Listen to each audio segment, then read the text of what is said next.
Hello, all you YouTubers out there. Today we're going to play some Alicia's adventure.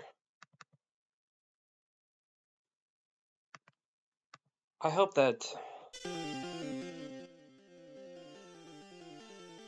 I hope that this time the audio isn't going to be too loud because I've tried recording this video a few times, but it didn't work out because this annoying music was too loud.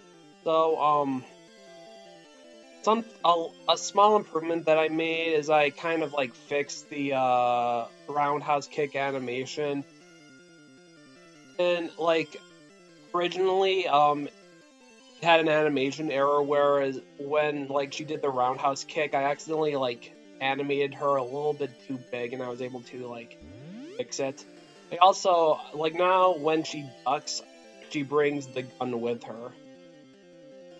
Like previously, the gun would just disappear as soon as she ducked down. When you're making a run and gun game, you have to like basically like animate like every same thing with like different gun positions. It takes a long. That's kind of difficult to do. I mean, a lot of games uh find some way of like merging like two different like sprites together so they could have like every single combination. But I wasn't thinking about it. Maybe the next. By the way, the bikini shop uh billboard in the background. Every time I play this game in the front room, my mom always like whines about the billboard being too scantily clad. Even though even though my mom let me watch The Little Mermaid when I was little, and that has a scene where you could actually see Ariel's butt if you look closely enough. But for some reason, that was able to slip by mom. But billboard in my game, no, I don't understand. She uses the excuse, oh well, it's art. Well, I mean, so is so is my game. It's like how. By the way, I want to. Yeah. The water still moves when it's. The water still moves even when it's paused. That wasn't intentional, but It's pretty cool. I want to point out that a lot of people have been wondering how I was able to do like the rotating sprites, such as the cannons.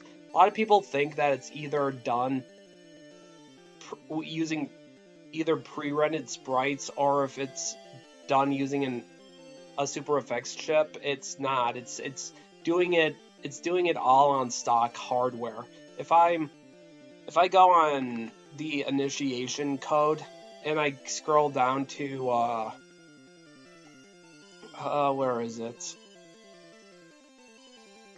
Okay, it does the whole NMI code, and then it runs all the game logic inside NMI, and then it does the then outside of NMI it does the rotating sprites routine. And what the rotating sprites routine does is, I think it's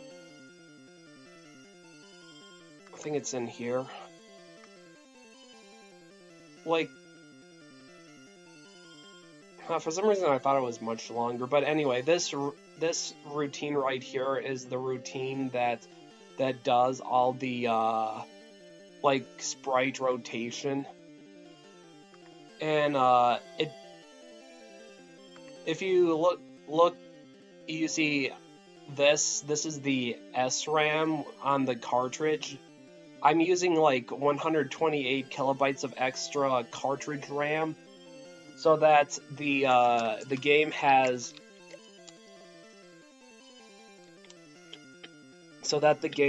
like enough like memory to store in all the rotation steps. And I think that there's like, I forgot which particular.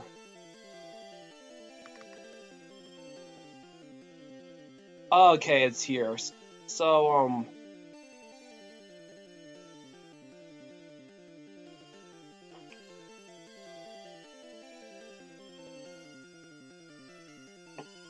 yeah, so basically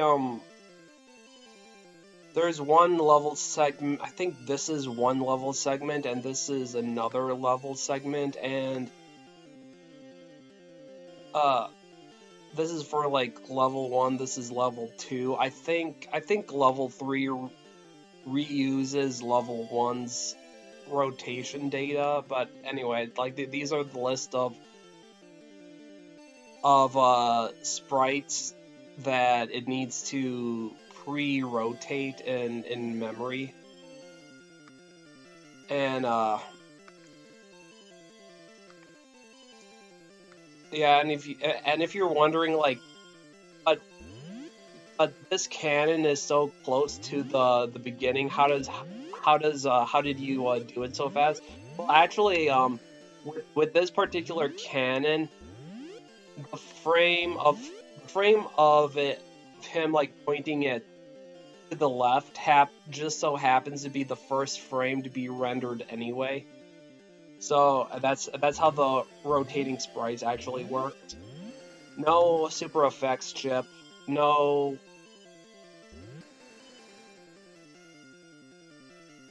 pre-rendered sprite animation in ROM. I mean, there's pre-rendered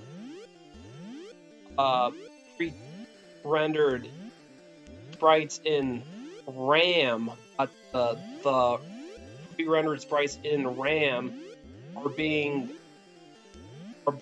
processed by the CPU as the game is running. That's how it is.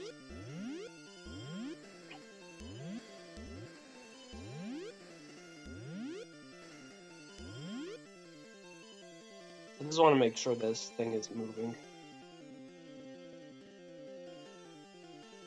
Yeah, it's okay. It's been going for 7 minutes.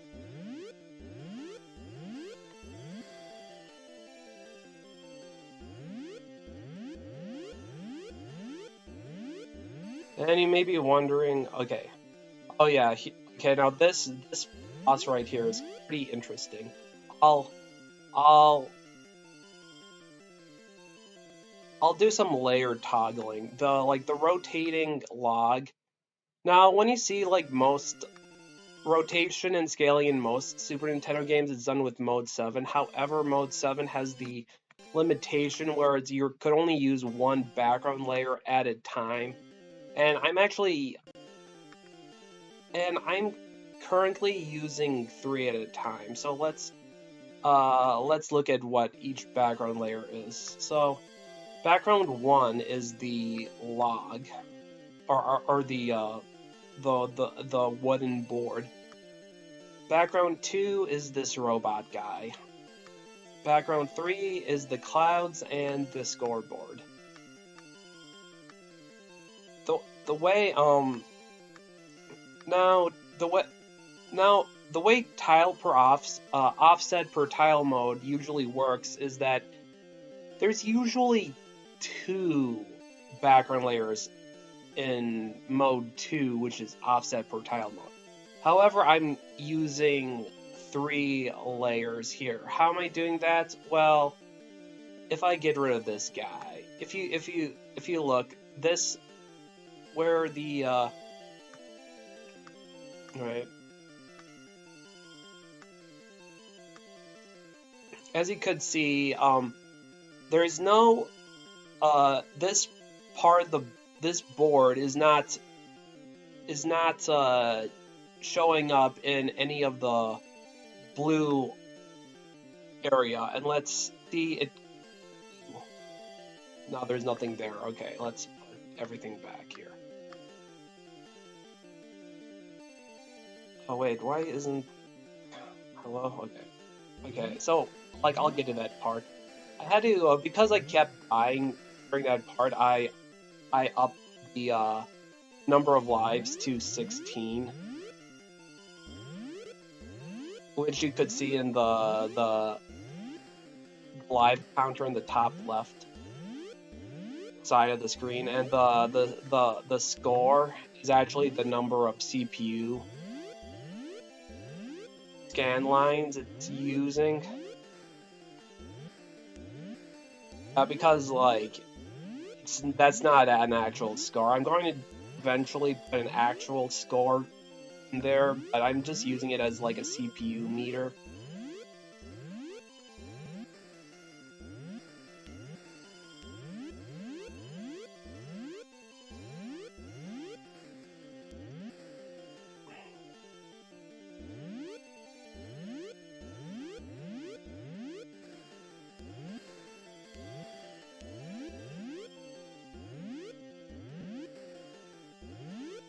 Okay, so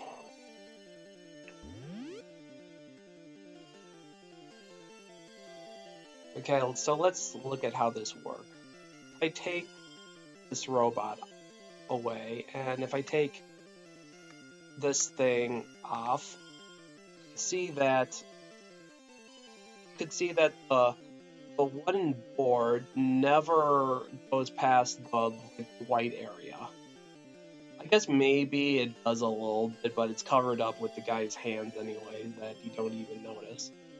But like where you see this like white line, that's where that's where it splits between mode 1 and mode 2. So this top section is mode 1, this bottom section is mode 2, and these gradients are done using HDMA with color 0. So this is done using HDMA. This is not actually a background layer. That's why the water doesn't have any details other than this gradient. And there's one more part that I want to explain. There's a reason why, like, this part of his body is on a different priority layer. And the reason for that is that, for some reason, the sprite priorities in mode 1 work differently than the sprite priorities in mode 2 for some reason, and I did that to compensate for it. I can't remember the exact details. And one last thing, I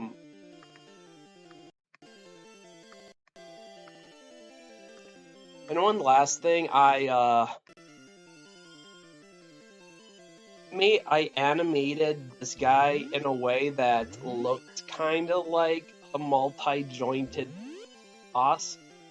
Ooh, I paused that.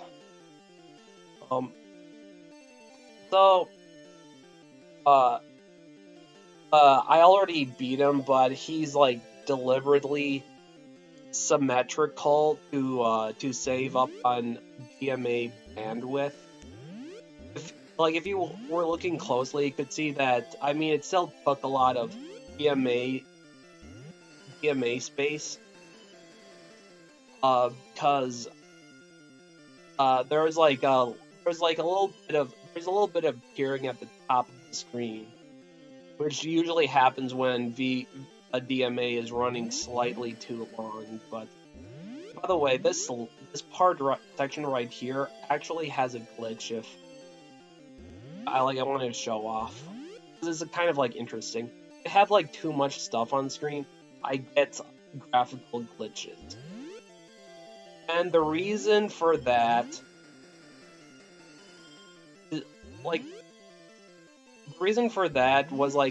was done. It's kind of an intentional glitch that was programmed in as like a way to avoid even worse glitches, if you know what I mean.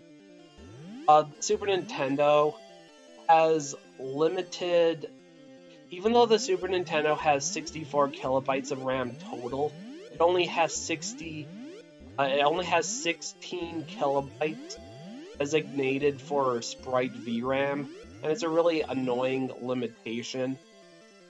And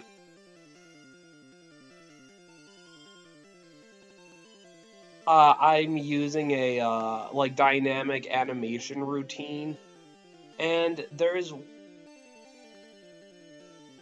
like there is like a way I could actually improve it slightly.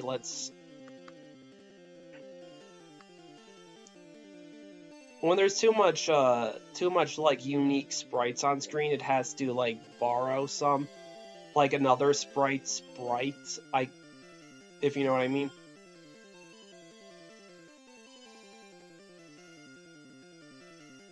I want to show you something, but I forgot where it was.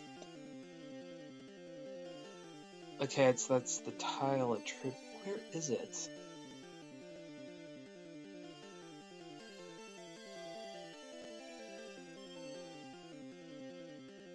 Okay, here it is. It's divided between large slots and small slots. The large slots, there's 20 unique 32 by 32 sprites in VRAM at once, and I counted this earlier, there's 48 like 16 by 16 tile slots. Now this isn't a hardware limitation. This is how I'm designating VRAM. If I wanted to, what I could do is I could, instead of using this, find some way where I could just like have 32 by 32 sprite slots mixed in with 16 by 16 sprite slots, but I would need to like make sure everything's like fully optimized, because the reason why I'm doing like one part of VRAM for this size slots while another part of VRAM for this size slots is simply to save on CPU speed, but total I could only use 16 kilobytes because of the way the hardware works. But I have freedom of how I'm going to arrange that VRAM. So there's that. And here's the last part. Chandeliers. I actually had kind of a hard time drawing these candles, choosing colors that were not so where the outline was not too dark that it blended into the background, but it wasn't too light that it looked like there was no detail in it whatsoever. I had to kind of like balance like how many shades I want. I think I'm using 1, 2, 3, 4. Okay, I'm using 5 shades. Like 4 shades of cream, but 5 shades including white. And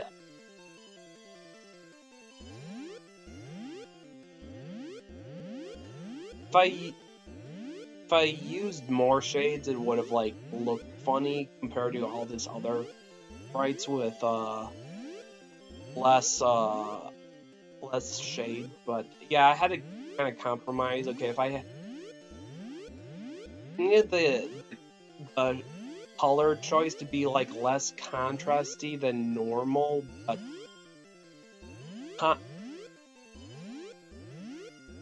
not too many gradients.